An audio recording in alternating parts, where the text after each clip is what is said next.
Hi, this is Maggie, and I want to share some thoughts I have on a recent obsession with tuning on the attack, which I have not fully understood, although I think I'm getting an idea now. The reason I don't understand this is I feel like when we listen to music, we're listening to the duration of the note. The attack's important, don't get me wrong. The attack completely affects our perception of the tone of the instrument. Without the attack, there are recordings of a banjo. Without the attack, it sounds like a pipe organ. You need the attack. It's important. I'm not saying it's not important. But for pitch, for me, I want to hear the sustain.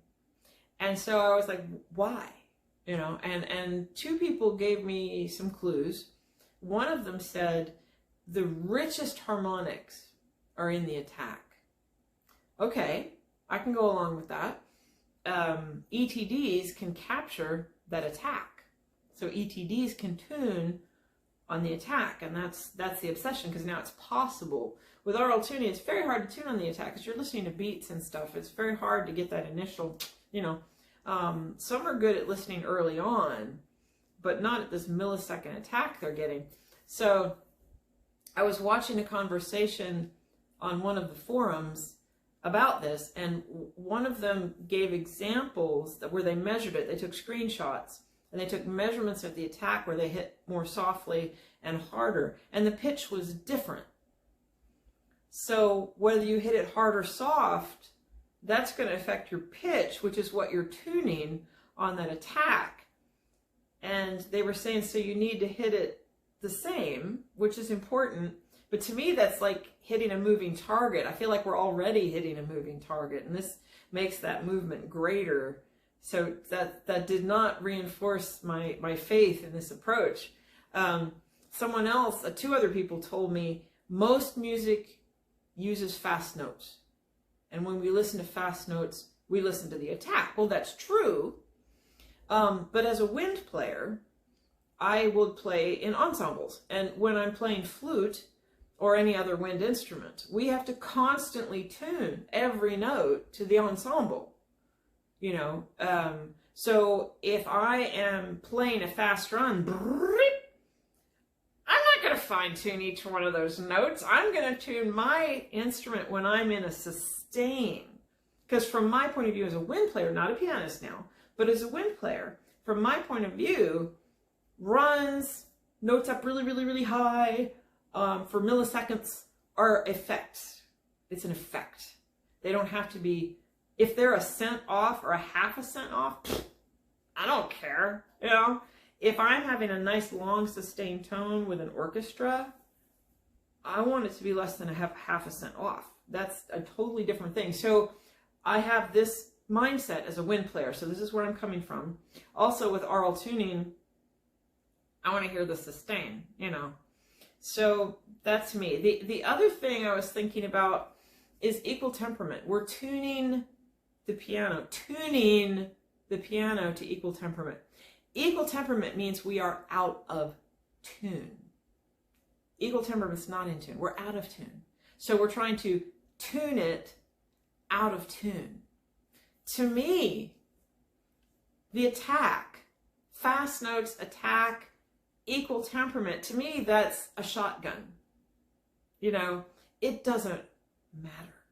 It really doesn't matter. So when I'm listening to a piano, I have this mindset. If someone's moving really, really fast, I care about equal temperament, especially in jazz. I really care about equal temperament in jazz, okay?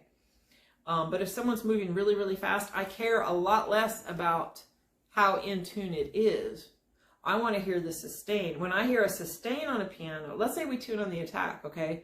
And the sustains are less out of tune. That's when I'm going to notice it as a listener. I'm going to notice when a sustained long note is out of tune, which is why I don't love equal temperament.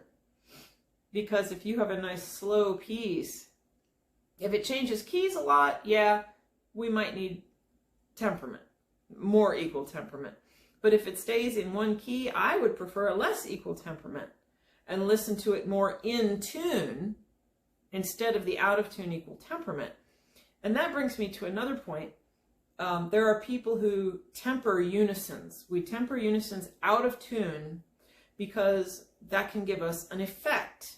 Okay, so if you detune a unison just a teeny, teeny, teeny bit, you can get this wah. And with some pianos, especially high tension pianos, I think, somebody can check me on that, or any piano, I don't know, somebody can check me on it. It exaggerates the sustain. If you have a perfect unison, it's beautiful, but there's a slight, I think, a slight canceling effect. You lose a little sustain, and you lose the liveliness, the character of it just slightly, not a lot, out of tune unison. I don't love out of tune unisons. I like the pure, but there's some people who really do like them. They don't know they like them, but when the tuner does this, they're like, oh, it's wonderful. So we can temper unisons and put them out of tune. So already, if you do that, the attack just doesn't matter because you're tuning one to the attack and the other one not to it. We're looking at the sustain, and one's out of tune anyway. It doesn't matter. It's the effect. I get it. But I will hear discrepancies or an out-of-tune unison in long notes. I'm not going to hear an out-of-tune unison in really, really fast notes. I probably won't hear it, you know.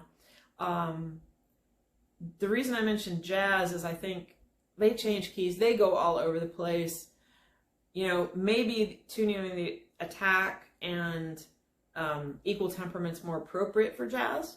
That would be, I would think. But they have some sustained notes too. I still think with jazz, I think with any kind of music, what you're getting from tuning on the attack, to me, is not worth the trouble. That is compounded by the fact that only ETDs can do this. On the millisecond attack. Orally, we can tune early, but not the attack. All right? So ETDs tune on the attack. So ETDs, they, in a way, they have one thing in common with aural tuners. The better the piano, the better the tuning, usually. All right?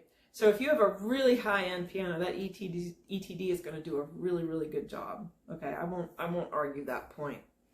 But if there's anything at all that ETD is reading wrong, or if there's any scaling issue or a voicing issue or something, you're trying to nail that pitch with an ETD. That ETD, if it makes a mistake, you're trying to nail that pitch with that mistake. So if you go back over a tuning and orally it doesn't sound right, maybe you should double check some things, you know. So aural checking could really determine if this tuning on the attack stuff is worth it. I don't think it's worth it. It just does not make sense to me. If someone wants to comment and explain it more to me, they can, but you know, we're already tuning it out of tune with equal temperament. So to me, it just doesn't matter. So I'm going to leave everyone with a thought that came from Wendell Eaton to Rick Butler, and from Rick Butler to me. Here's what he would say. Just tune the piano. Happy tuning.